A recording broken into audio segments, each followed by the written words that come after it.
Hey guys, this week UFC London is back and I am so excited for it because there is a fight on this card that I am so eager to see. Puja Tomar versus Shauna Bannon. Puja, what is this behavior?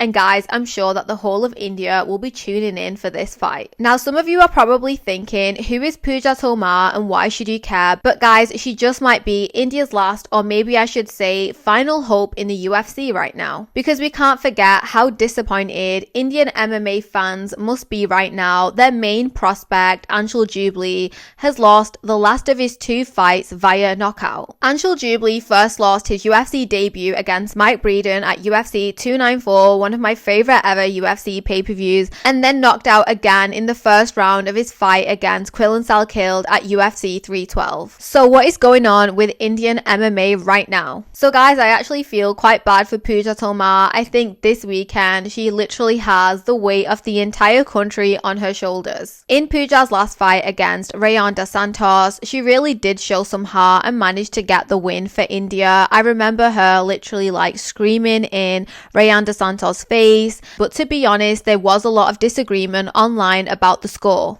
People honestly weren't happy with the way that the fight was judged, and a lot of people said that Amanda actually won that fight. I mean, we could literally pull up the scorecards right now. So it was 29-28, 27-30, and 30-27. So Puja Tomar won via a split decision, and honestly, it caused a lot of controversy online. So Puja does know how to put on a show. I hope she pulls out that screaming again and really does show that heart that she has. And honestly, she did have some big moments in that fight. I remember this kick, but she could have taken more advantage of this position. So let's talk about Puja Tomar's opponent in London. So what is really exciting is that Puja Tomar is fighting Shauna Bannon, who is from Ireland, a fighting nation, and I think this fight could be a really good scrap. So let's talk professional records. Shauna Bannon is 6-1, whereas Puja Tomar has 9 wins and 4 losses. So actually, Shauna Bannon's last fight was also a split decision win over Alice Ardeline. I know Alice Ardeline stepped in on short notice for that fight.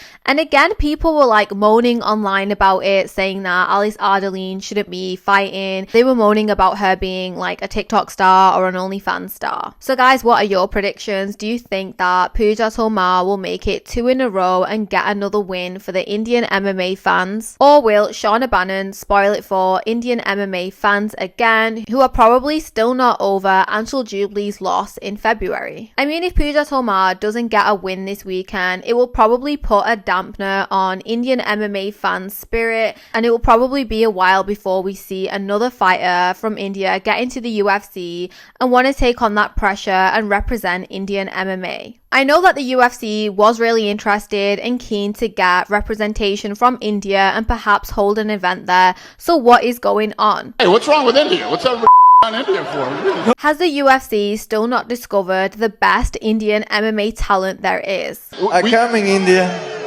I mean, just looking at Puja Tomar, she definitely looks like a really tough cookie.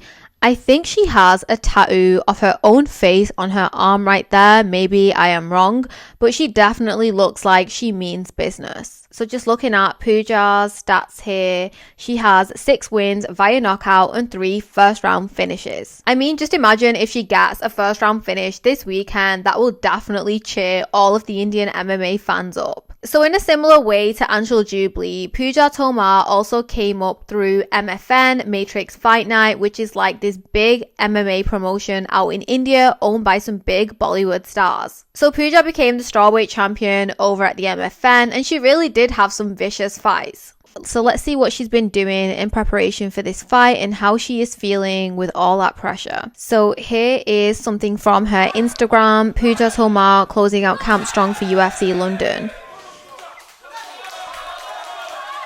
And again, she's screaming. So she is a very vocal fighter. Honestly, I think having a vocal fighter just makes the fight so much more entertaining. Also looking at this interview here, it's clear that Puja has such a strong backstory to her career.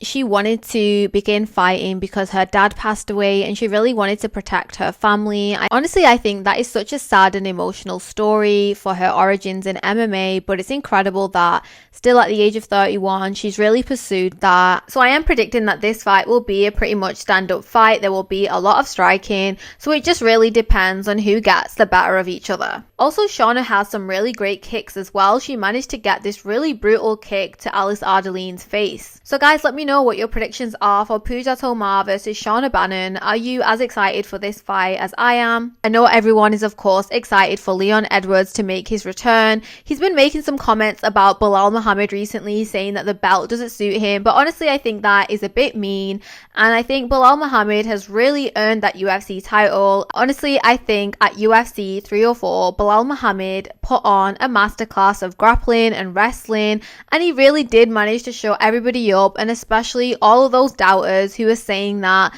Belal Muhammad would like retire after that fight and that Leon Edwards would have been too much for him. So speaking of the welterweight belt and the welterweight title, the division is really interesting right now because we're not sure where Islam Makhachev is going to be fighting next, when he's going to be fighting next. Apparently he rejected the fight with Ilia Topuria, but honestly I don't blame him because why is he going to fight another featherweight title winner? And I think it's clear that Islam's main goal right now is to like go up in weight, face tougher opponents and get his hands on that second belt. I need second belt.